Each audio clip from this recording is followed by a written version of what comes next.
আমরা এবি পার্টির পক্ষ থেকে যে কথা বলেছি সেটাকে দুই ভাগে আমরা ভাগ করেছি। একটা হচ্ছে পর্যবেক্ষণ ও সমালোচনা, আর একটা হচ্ছে পরামর্শ।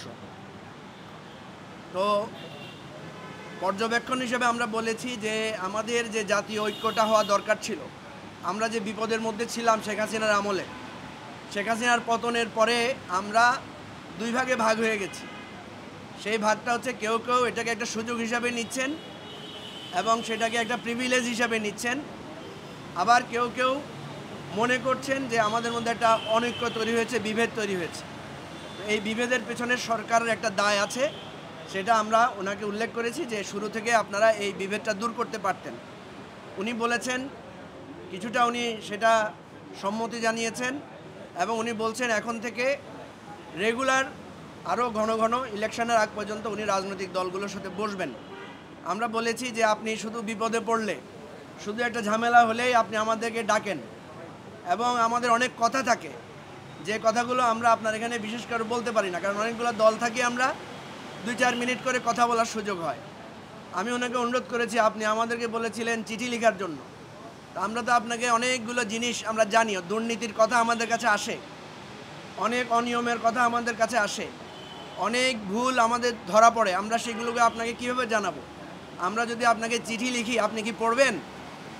আপনি তো আমাদেরকে চিঠি লেখার কথা বলেছিলেন। তো আমরা ওনাকে অনুরোধ করেছি যে এই কথাগুলো যাতে আমরা বলতে পারি।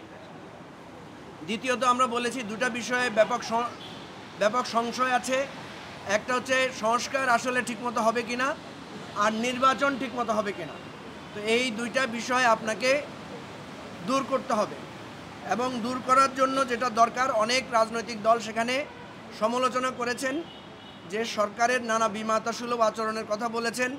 কেউ কেউ বলেছেন যে আপনি কোনো রাজনৈতিক দলকে প্রোটোকল দিচ্ছেন, কোনো রাজনৈতিক দল সরকারি সুবিধা পাচ্ছে, আর আমরা অনেক রাজনৈতিক দল আছে, আমরা কোথাও যাচ্ছি, চলছি, ফিরছি, আমাদের কোনো সরকারের সে ধরনের কোনো আমরা প্রোটোকলের কথাও আমরা বলছি না। তো এই বিষয়গুলো এসেছে, গোপালগঞ্জের ঘটনাও সেখানে আমরা তুলে ধরেছি। আমরা স্পেশালি বলেছি যে সরকার দুর্বল সরকার বলে মনে হচ্ছে আমাদের কাছে, কারণ কখনো মনে হয় সরকার একটা কঠিন সিদ্ধান্ত নিতে পারে না। কঠিন বলতে আমরা কঠোরতার কথা বলছি না, আমরা বলছি যে এখন পর্যন্ত এই সরকার কাউকে বহিষ্কার করেছে, কোনো উপদেষ্টার ব্যাপারে পদক্ষেপ নিয়েছে, সে ধরনের কোনো ব্যাপার নাই। যখনই ঘেরাও হয়, যখনই সচিবালয় ঘেরাও হয় বা যমুনা ঘেরাও হয়, তখনই শুধুমাত্র সরকার নড়ে চড়ে বসে। তো এই জায়গাটা আমরা সরকারের ব্যর্থতা বা দুর্বলতা হিসেবে আমরা তুলে ধরার চেষ্টা করেছি। আমরা বলেছি যে এটা খুব দুঃখজনক যে সরকারের ক্রেডিবিলিটি এখন অনেক কমে গেছে, এবং এর উদাহরণ হিসেবে আমরা বলেছি দুইটা ঘটনা। একটা হচ্ছে কালকে উপদেষ্টারা 9 ঘন্টা আটকা ছিলেন মাইলস্টোন কলেজে। এর মানে হচ্ছে যে জনগণের ক্ষোভ উপদেষ্টাদের প্রতি তৈরি হয়েছে। এর আগেও আমরা দেখেছি এখানে যমুনায় একজন উপদেষ্টাকে বোতল নিক্ষেপ করা হয়েছে, সেটাকেও আমরা মনে করছি একটা ক্ষোভের বহিঃপ্রকাশ। ঠিক তেমনিভাবে আমরা বলেছি রাজনৈতিক দল হিসেবে আমরা যারা আছি, আমরা যারা গণ অভ্যুত্থানের অংশীদার, আমাদের গ্রহণযোগ্যতাও কমেছে। আমরা এখন বিভিন্ন টক শোতে রাজনৈতিক আলোচনায় অনেক প্রশ্ন হয় যেগুলোর আমরা জবাব দিতে পারি না।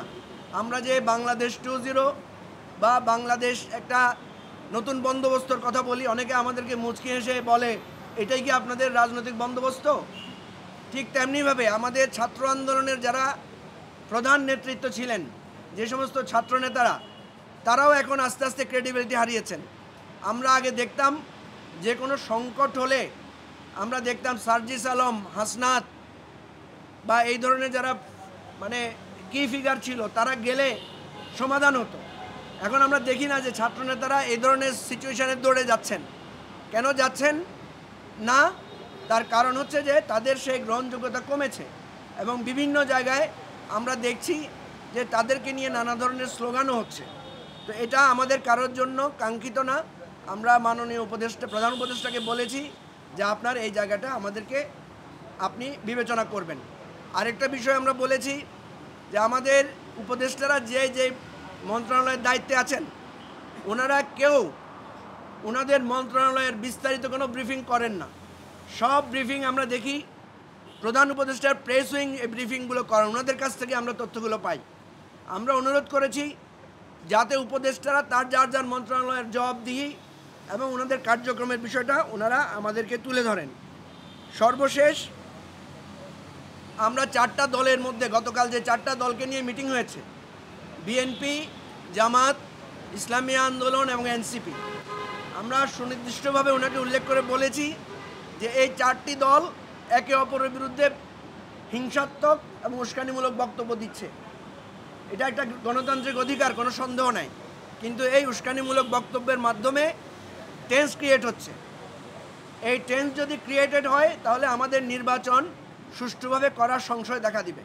আমি ব্যক্তিগতভাবে ওনাকে অনুরোধ করেছি, যদি আপনি আমাদের সংস্কারও ভালো মতো করতে না পারেন, যদি নির্বাচনও আপনাকে দিয়ে একটা ভালো নির্বাচন না হয়, তাহলে অনুরোধ করব আপনি দায়িত্ব থেকে অব্যাহতি নিয়ে চলে আসেন।